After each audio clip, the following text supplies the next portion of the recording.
નમસ્કાર, ભાગ્ય દર્પણમાં આપનું સ્વાગત છે. હું છું કૃષ્ણા. દર્શક મિત્રો, કોઈ પણ કામમાં સફળ થવા માટે સૌથી જરૂરી છે આત્મવિશ્વાસ. તેનાથી મોટી કોઈ શક્તિ નથી. તો આજના વિચાર સાથે શરૂ કરીએ આપના ભાગ્યના દર્પણને રજૂ કરતો અમારો વિશેષ કાર્યક્રમ ભાગ્ય દર્પણ.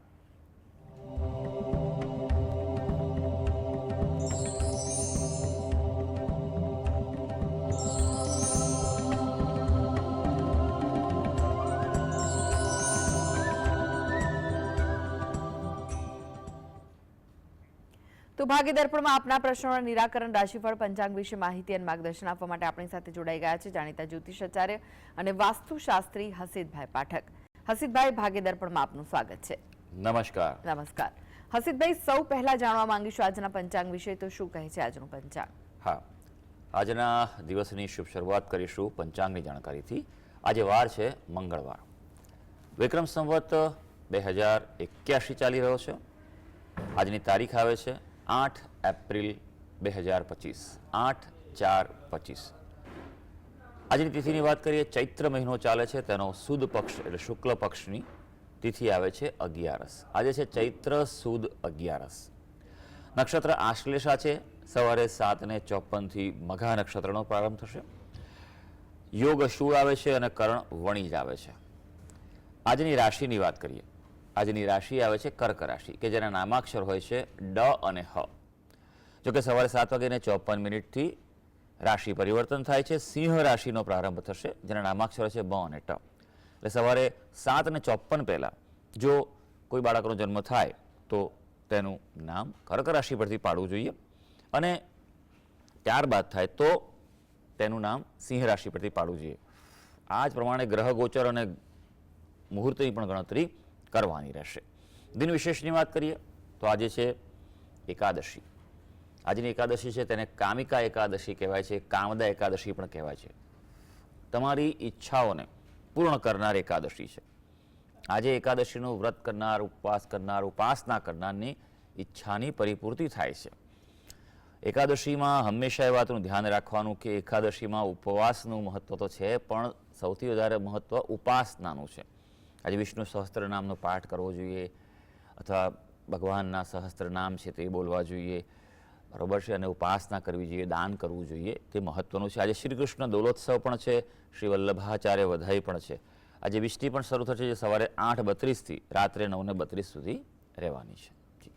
હસીતભાઈ, આજની વાસ્તુ ટીપ શું છે દર્શક મિત્રો માટે? હા, વાસ્તુ ટીપમાં આપણે ખૂબ અગત્યની વાત કરવા જઈ રહ્યા છે, તે છે કે જમીન મકાન લેવામાં સાવચેતી.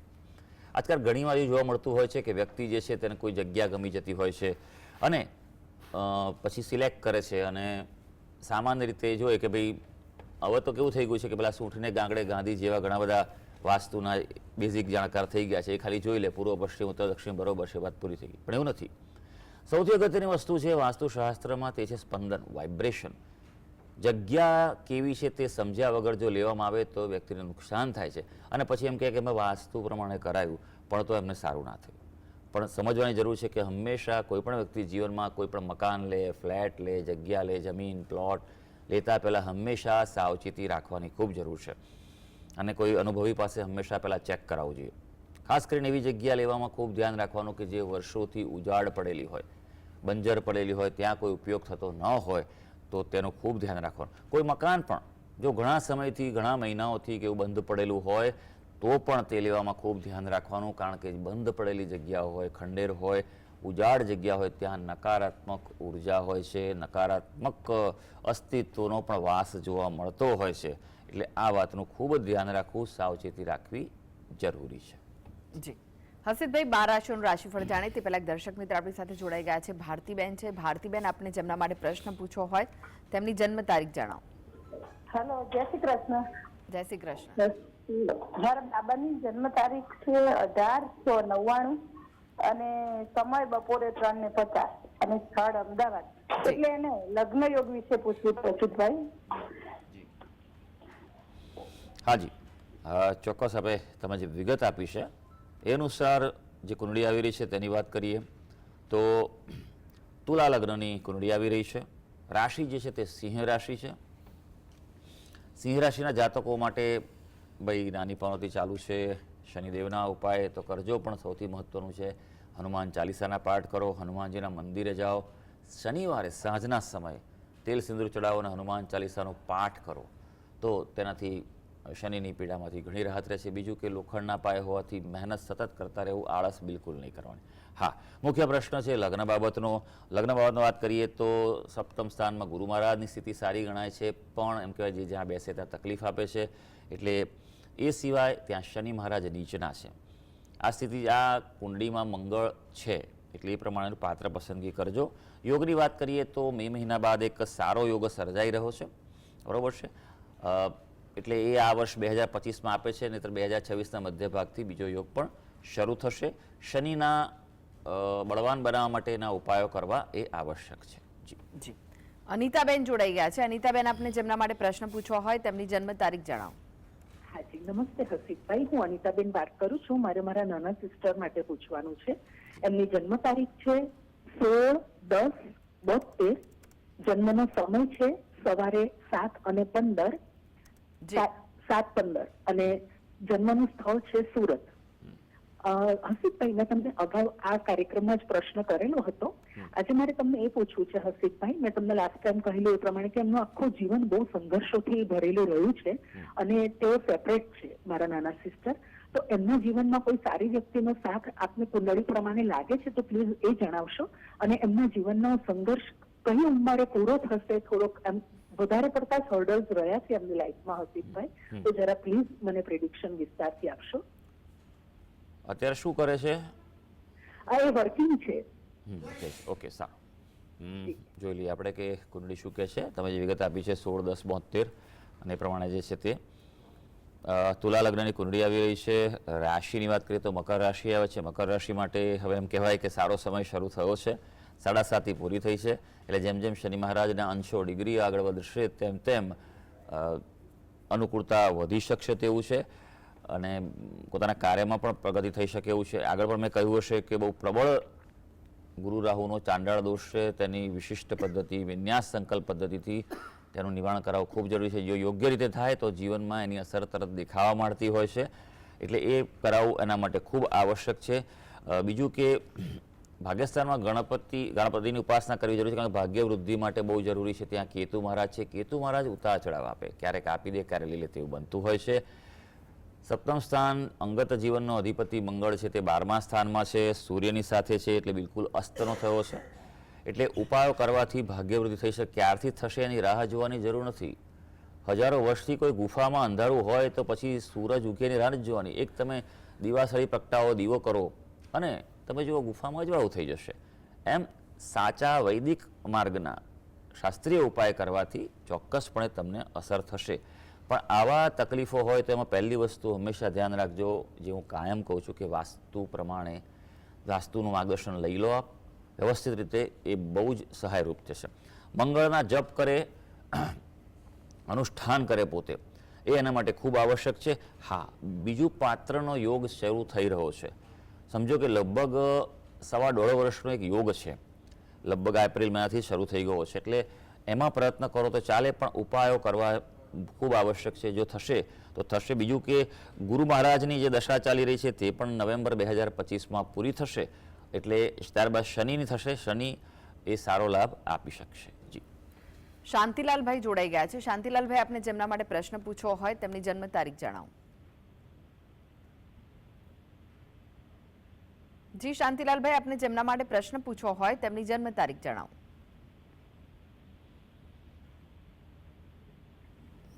લાગે છે કે તેમની સાથેનો સંપર્ક તૂટ્યો છે. હસીબભાઈ, રાશિફળની વાત કરીએ. રાશિમંડળની પ્રથમ 3 રાશિ મેષ, વૃષભ, મિથુન રાશિના જાતકોનો આજનો દિવસ કેવો રહેશે? હા, શરૂ કરીએ આજના દિવસનું રાશિ ભવિષ્ય. સૌથી પહેલી રાશિ આવે છે મેષ રાશિ, કે જેના નામાક્ષર હોય છે અ, લ અને ઈ. ભાઈ, આજના દિવસે ગ્રહો તમને સાથ આપી રહ્યા છે. દિવસ સારો જવાની પૂરેપૂરી સંભાવના છે, એટલે ઉપયોગ કરી લેજો. આજે તમારી ખ્યાતિ વધે, માન સન્માન વધે, કોઈ જાણકાર વ્યક્તિ, પ્રભાવશાળી વ્યક્તિની ઓળખાણ થાય અને આજે કોઈ પ્રકારે સેવા કરવાની, સામાજિક કાર્ય કરવાની પણ તક મળી શકશે. હવે વૃષભ રાશિ, જેના નામાક્ષર છે બ અને ઉ. આપણા માટે થોડુંક ધ્યાન રાખવું પડે એવો દિવસ છે. આરોગ્ય સૌથી પ્રાયોરિટી પર રાખજો. નબળું રહેવાની શક્યતા છે. કિંમતી ચીજો પણ સલામત રાખજો, ક્યાં મૂકી છે યાદ રાખજો, ને તો પછી ટેન્શન કરાવી શકે તેવું છે. હા, બાકી લેણા વસૂલવાના પ્રયત્નો સફળ થાય એટલે તમારે કોઈની પાસેથી પૈસા લેવાના હોય, પેમેન્ટ લેવાનું હોય, લોન માટે કંઈક એપ્લાય કર્યું હોય તો ફોલોઅપ કરી લેજો. હવે મિથુન રાશિ, જેના નામાક્ષર છે ક, છ અને ગ. આજે થોડુંક ધ્યાન રાખવાનું છે, બેલેન્સ થિંકિંગની બહુ જરૂર છે. ઉતાવળિયા અને બેદરકાર ન બનતા, નહીં તો પછી તેનું તમારે ભોગ બનવું પણ પડી શકે તેવું છે. હા, આજે ધ્યાન રાખજો કે વિવાદને પ્રોત્સાહન નથી આપવાનું. વાંક તમારો હોય કે ના હોય, આપણે આજે દૂર રહેવાનું છે. આજે ખર્ચાના પણ પ્રસંગો દેખાઈ રહ્યા છે, માટે બજેટ પ્લાનિંગ આવશ્યક છે. જી, એક દર્શક મિત્ર જોડાઈ ગયા છે, ઉષાબેન છે. ઉષાબેન, આપને જેમના માટે પ્રશ્ન પૂછ્યો હોય તેમની જન્મ તારીખ જણાવો. હેલો, જી, આપને જેમના માટે પ્રશ્ન પૂછ્યો હોય તેમની જન્મ તારીખ જણાવો. હા 9/64 મારી માટે પૂછવાનું છે. ફરી એકવાર જણાવશો જન્મ તારીખ? 10/9/64. જી, જન્મ સમય કયો છે? સમય નથી ખબર, મહારાષ્ટ્રનો જન્મ છે. જી, સમય નથી ખ્યાલ. હા. પ્રશ્ન જણાવો, શું પૂછવું છે? મારે છે ને મકાન આ કેટલા વખત 90ની સાલમાં મેં મકાન લીધું હતું, તો એ મકાનમાં કોઈ જાતનું કશું આમ ઉપજતું જ નથી. બસ આપણે જાણે બહુ એનામાં જતા હોય એવી રીતે થયા કરે છે. એટલે પછી કઈ અમે નવું લેવાનું વિચાર્યું છે ને આ મકાન કાઢી નાખવાનું છે. એટલે કઈ સમજાતું જ નથી કે કઈ ઉકેલ જ નથી આવતો એનો. કેટલા હાજી બેન, તમે કેટલા વર્ષથી અમારો કાર્યક્રમ જુઓ છો? હા, કઈ ખાસા વર્ષો થઈ ગયા. બરોબર છે. તો હું વાસ્તુશાસ્ત્ર વિશે કોઈ વાત કરું છું તમને, તો તમે વાસ્તુ ચેક કરાવ્યું તમારા ઘરનું? પહેલી વાત કઈ કરો મને. ના, એ નથી તો પછી શું કરવાનું બેન કહો? તમને દર્દ ખબર છે તો દવા તો કરાવવી પડે ને. કરાવ્યું. બરોબર છે બેન, આટલું વિચારો છો, એકવાર વ્યવસ્થિત વાસ્તુ કરાવો, ઘરને પહેલા ચેક કરાવો. નહીંતર પછી હંમેશા એક વાતનું ધ્યાન રાખજો કે વાસ્તુ દોષ હશે તો તમને આગળ પણ જે વસ્તુ મળશે ને નવું ઘર, એ પણ વાસ્તુ દોષવાળ જ મળશે. હંમેશા ઉર્જા છે ને એ જ પ્રકારના ટ્રેક પર પસાર થતી હોય છે. કોઈ એવું માનતું હોય કે ભાઈ અહીંથી બીજો ઘરમાં સાવ થશે, તમને આ વાસ્તુ એવું જ વાસ્તુ તમને આગળ આપશે. બરોબર છે. એટલે હંમેશા ધ્યાન રાખવાનું કે અત્યારે જે આપણે ઘરમાં રહેતા હોય, જે વસવાટ હોય, તમારું રેસિડન્સ હોય, હું તો કહું છું ફક્ત ઘરવાળા વ્યક્તિ નહીં, પણ જેની પોતાનું કોમર્શિયલ વસ્તુ પણ હોય, ઓફિસ હોય, દુકાન હોય, મકાન, બધા વ્યક્તિઓ એ વખતનું ધ્યાન રાખવાનું કે પોતે સૌથી પહેલાં પોતાના ઘરનું એક વાત વૈદિક પદ્ધતિ મુજબ શાસ્ત્રીય રીતનું વાસ્તુ કરાવજો. આજે આડેધડ ઉપાયવાળા વાસ્તુ ઘણા થઈ ચૂક્યા છે, પણ એને શાસ્ત્રનું કોઈ સમર્થન નથી. એ વાતનું ધ્યાન રાખજો. ઓળનું ચોળ થાય છે, ટેમ્પરરી સાવું લાગશે, પણ આગળ જતાં બીજી કોઈ તકલીફ ઊભી થશે એ તમને કે એવા કોઈ વ્યક્તિને ખબર નહીં પડે. માટે અનુભવી અને શાસ્ત્રીય વ્યક્તિ પાસે કરાવજો, એનાથી ઘણો ફેર પડશે. બીજું, તમારી કુંડીમાં કોઈ વિગત છે જ નહીં, ફક્ત ચંદ્રમાં તમારો અવેલેબલ છે એવું કહી શકાય. માટે એની રીતે જો વાત કરવામાં આવે તો તમારી તુલા રાશિ છે, તુલા રાશિ માટે સમય છે તે સુધરી રહ્યો છે. બરોબર છે. ઈશ્વરની બને તેટલી વધારે ઉપાસના કરો, તે તમારા માટે લાભદાયી છે. અને ખાસ સાંજના સમયે દત્ત બાવની કરી અને ગુગળનો ધૂપ કરશો તો ઘરમાં ઘણી નેગેટિવિટી ઓછી થશે. જી, એક દર્શક મિત્ર જોડાઈ ગયા છે, અલ્પેશભાઈ છે. અલ્પેશભાઈ, આપને જેમના માટે પ્રશ્ન પૂછ્યો હોય તેમની જન્મ તારીખ જણાવો. હા જી, 4/10/1974. ફરી એકવાર જણાવશો? 4/10/1974. 4/10/1974. હા જી, જી, પ્રશ્ન સમય જણાવો. સમય કયો છે? જન્મ સમય સવારે 10:05. અને જન્મ સ્થળ કયું છે? ધ્રાંગધ્રા, સુરેન્દ્રનગર જિલ્લો ધ્રાંગધ્રા. પ્રશ્ન જણાવો, શું પૂછવું છે? હા જી, હા મારે સાહેબ ધંધામાં કોઈ પ્રગતિ નથી અને અવરોધ બહુ આવે છે. મારે ઇન્સ્યોરન્સ એજન્ટનું કામકાજ છે. ઇન્સ્યોરન્સનું કામ છે? હા જી, ઇન્સ્યોરન્સ કરો છો, સારી એજન્ટ તરીકે. હા, સારું સારું ભાઈ. જોઈ લઈએ આપણે તમારી કુંડળી શું કહે છે અને શું કરવું જોઈએ. હંમેશા એક વાતનું ધ્યાન રાખવાનું કે માણસે મહેનત કરવામાં ક્યારેય પાછી પાની ન કરવી જોઈએ, એટલું ધ્યાન રાખજો. કારણ કે તમારી રાશિ છે તે મેષ રાશિ આવે છે. મેષ રાશિ માટે 7:30 શરૂ થઈ છે, પણ હું હંમેશા કહું છું, ફરી કહીશ કે 7:30થી ગભરાવાનું નથી. સમજણ કેળવો. જેટલી મહેનત કરશો એટલું તમને શનિ મહારાજ સારું ફળ આપવાના છે. આગળ કહ્યું તેમ હનુમાનજી મંદિરે જઈને ત્યાં હનુમાન ચાલીસા કરો, તેલ સિંદૂર ચડાવો, બેસ્ટ ઉપાય છે. બરોબર છે. તમારું વૃશ્ચિક લગ્ન આવે છે, ભાગ્યસ્થાનનો સ્વામી જે છે તે જ ખાડામાં પડેલો છે, એટલે તમારે ઉતાર ચઢાવ રહેવાના. અત્યારે હાલ રાહુની દશા ચાલી રહી છે, રાહુ પણ તમારા પ્રથમ સ્થાનમાં છે, એટલે વિચારોમાં ઉતાર ચઢાવ બહુ રહેશે. ક્યારેક ખૂબ સારું થઈ જાય ને ક્યારેક નેગેટિવ થઈ જાય. કોઈની વાતમાં આવતા નહીં, આ વાતનું ધ્યાન રાખજો. કારણ કે દશા તમારી હજી 1 વર્ષ સવા વર્ષ જેવી રહેવાની છે. ત્યારબાદ ગુરુની દશા આવશે. ગુરુ મહારાજની દશા તમને જીવનમાં ખૂબ સારો લાભ ધરાવશે. એટલે સમજો કે જે આવનારા 1.5 વર્ષ જેવો સમય શાંતિથી પસાર કરજો. ઉતાવળ ન કરતા. 2 વસ્તુ ખાસ કરજો. સૌથી અગત્યની વાત કે તમારા કુળદેવીને પ્રાર્થના કરો. તમારા ઘરનું વાસ્તુ ચેક કરાવો. ખાસ કરીને ઉત્તર દિશા ચેક કરો. તમારી ઉત્તર દિશામાં ભારે ન હોવું જોઈએ કશું. તે ભાગ હલકો રાખો, હવા ઉજાસવાળો રાખો. બરોબર છે? એ વાતનું ધ્યાન રાખજો. અને બીજું કે શિવજીની ઉપાસના કરો બને તેટલી વધારે. ઓમ નમઃ શિવાના જપ કરો. તમે મહાદેવજીના મંદિરે જઈ દૂધ ચડાવો. શિવ મહિમના સ્તોત્રનો પાઠ કરો. બને તો શાંતિથી કરો. પહેલાં ધીરે ધીરે સાંભળજો અને પછી ધીમે ધીમે જોડે બોલી શકો છો.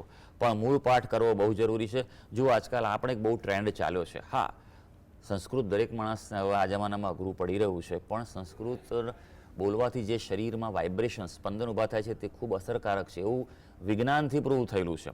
બરાબર છે? એટલે એને દેવભાષા પણ કહેવાય છે.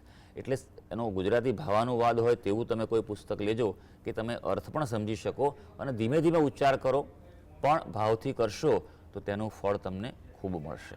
જી હસીબભાઈ વાત કરી કર્ક સિંહ કન્યા રાશિના જાતકોની, તેમનો આજનો દિવસ કેવો રહેશે?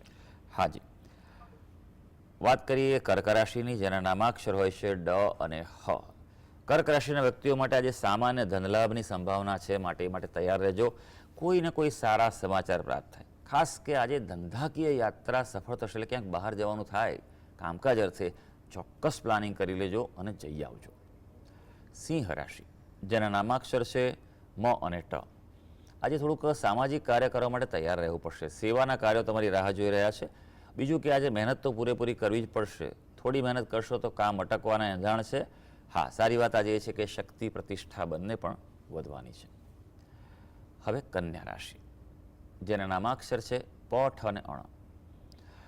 આજે પરિવારમાં સભ્યોના આરોગ્યની ચિંતા રહે તે બેદરકાર ન રહેતા. કોઈ પ્રકાર વિવાદ થાય તેનાથી તમને દુઃખ થાય તેવું પણ બને.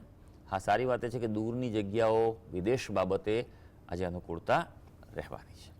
જી, હવે વાત કરીએ તુલા, વૃશ્ચિક, ધનુ રાશિના જાતકોની, તેમનો આજનો દિવસ કેવો રહેશે? તુલા રાશિની વાત કરીએ, જેના નામાક્ષર હોય છે ર અને ત. અહીં આનંદના માધ્યમો પર ખર્ચ થાય એટલે આજે કંઈક અલગ વિચારો થશે તેવું બની શકે, પણ વ્યવહારમાં ખૂબ સાવચેત રહેજો. પ્રેક્ટિકલ રહેવાની સલાહ છે. આજે કોઈને કોઈ રીતે મનમાં અજાણ્યો ડર પણ રહેશે અને તે કદાચ સાવ ખોટો ન હોઈ શકે, માટે સાવધાની જરૂરી છે. વૃશ્ચિક રાશિ, જેના નામાક્ષર છે ન અને ય. ભાઈ, આપના માટે વિદ્યાર્થી વર્ગ માટે ખાસ સફળતા પ્રાપ્ત થાય તેવો દિવસ છે. એટલે અઘરા વિષયો હાથ પર લઈ લેજો. શત્રુઓનો પરાજય થાય તેવું છે અને કોઈ પ્રકારે આનંદ ઉત્સવના કાર્યક્રમોમાં ભાગ લેવાની પણ તક મળી શકે. હવે ધનુ રાશિ, જેના નામાક્ષર છે વ, ધ, ફ અને ઢ. શત્રુઓ સક્રિય રહે તેવો દિવસ છે. એટલે થોડુંક સાવચેત રહેજો. બિલકુલ બેદરકાર કે ઓવર કોન્ફિડન્સમાં ન રહેતા. સાવધાની આજે ખૂબ જરૂરી છે. આજે ઈજા અને રોગ પણ થાય અને તેનાથી તમને પીડા થવાની પણ સંભાવના દેખાઈ રહી છે. જી, હવે વાત કરીએ અંતિમ 3 રાશિ મકર, કુંભ, મીન રાશિના જાતકોની, તેમનો આજનો દિવસ કેવો રહેશે? મકર રાશિની વાત કરીએ, જેના નામાક્ષર છે ખ અને જ. આજે દુષ્ટ લોકોથી સાવધ રહો. તમારો ગેરઉપયોગ થઈ શકે તેવું છે. ધ્યાન રાખજો. તમે શારીરિક કોઈ પીડા પણ થાય, તેના કારણે વિક્ષેપ થાય તમારા કાર્યોમાં, અથવા તમને કોઈ નુકસાન પહોંચે તેવું પણ બની શકે એવું છે. હા, કોર્ટ કચેરીના કામમાં કેસ કોઈ ચાલતો હશે તો આજે અનુકૂળતા રહેવાની છે. કુંભ રાશિ, જેના નામાક્ષર છે ગ, સ, શ અને શ. આજે સમજદારીપૂર્વક કામ કરજો. આજે એવું બનશે કે સુખના સાધનો ભેગા કરશો. કંઈક પ્લાનિંગ આયોજન આજે સારું થઈ શકે એવું છે. આજે મન થોડું પૂજામાં વ્યસ્ત રહેવાનું છે. આમ પણ ભાઈ આજે એકાદશી છે એટલે હરિનું, નારાયણનું સ્મરણ કરી લેજો આજે. હા, કોર્ટ અને કોર્ટના કાર્યોમાં તમારે આજે લાભ અને અનુકૂળતા રહી શકશે. મીન રાશિ, જેના નામાક્ષર છે દ, ચ, ઝ અને થ. આપણા માટે યાદ કરીએ તો થોડુંક સાવધાની રાખજો. શત્રુઓ નુકસાન પહોંચાડશે, માટે આંખ કાનના ખુલ્લા રાખવા પડશે. વાહનો અને મશીનરીના ઉપયોગમાં પણ થોડું ધ્યાન રાખજો. હા, કોઈ જૂની બીમારી હશે તો બહાર આવી શકે અને બેદરકાર ન રહેતા તુરંત તેનો ઉપચાર ઉપાય કરવો એ સારો રહેશે. તો સર્વે દર્શક મિત્રોનો આજનો દિવસ શુભ અને મંગળકારી રહે તેવી ઈશ્વરને અભ્યર્થના. જી, હસીબભાઈ, જીએસટીવી સાથે જોડાવા માટે, દર્શક મિત્રોને માહિતી અને માર્ગદર્શન આપવા માટે આપનો આભાર. ધન્યવાદ. તો આ સાથે જ ભાગીદાર પણ આજે બસ આટલું જ. મને રજા આપશો. નમસ્કાર.